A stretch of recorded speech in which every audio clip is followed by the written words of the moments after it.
సుబ్రహ్మణ్య, శివకుమార, పార్వతీపుత్ర కాపాడుతాడు. ఏంటి sir sudden గా ఇలా అయ్యారు?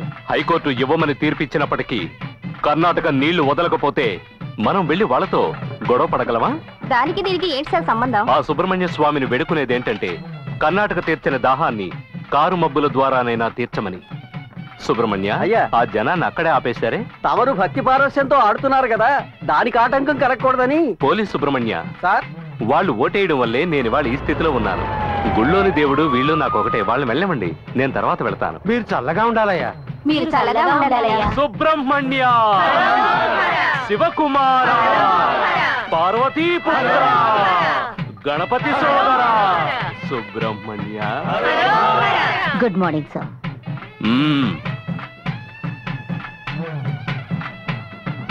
ఏదైనా ముఖ్యమైన విషయమా? హరోం హరా. అవును మరి, లేకపోతే ఒళ్ళంతా చంద్రం పూసుకుని రోడ్లంటే గెంతడం చూడడానికి రమ్మన్నాను. సుబ్రహ్మణ్య, ఇక్కడ ఏమైనా డాన్సర్స్ కి ప్రాబ్లమా? లేదు, దాన్ని మూసేయమని ఒకడు గొడవ పెడుతున్నాడు. Is it? హరోం హరా. Everest chief reporter Tilak. What? Tilak? వాడిని పట్టి బొక్కలు తోయాలా? మనం పత్రికల వాళ్ళ మీద చేయి చేసుకుంటే తేనె తుట్టు మీద చేయి వేసినట్టే. ఈ ఫోటోల్ని నేను పేపర్లో వేస్తే ఇందులో ఉన్న అబ్బాయిలు అమ్మాయిల భవిష్యత్తు నాశనం అయిపోతుంది. అందువల్ల వెంటనే మీరే యాక్షన్ తీసుకోండి అని వీటిని డీజీపీకి పంపించాడు.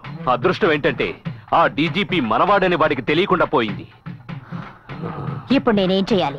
7 ఏళ్లుగా సీక్రెట్ గా ఉన్నది హరోం హరా ఇప్పుడు బయటికెలా పొక్కింది. ఆ మల్లిగాడే చెప్పాడు. మీ దగ్గర పనిచేస్తూ ఉండేవాడే వాడా? చూశాడు, పంపించేశాను. ఆ కోపంతో చూసిందేది ఎవరికి చెప్పనని నాకు ప్రమాణం చేసి వెళ్ళిన వాడు చెప్పకూడని వాడికి చెప్పాడు. ద్రోహి. నాకు శత్రువులు ఉండొచ్చు, కానీ ద్రోహులు ఉండకూడదు. ఉండకూడదు. సుబ్రహ్మణ్య.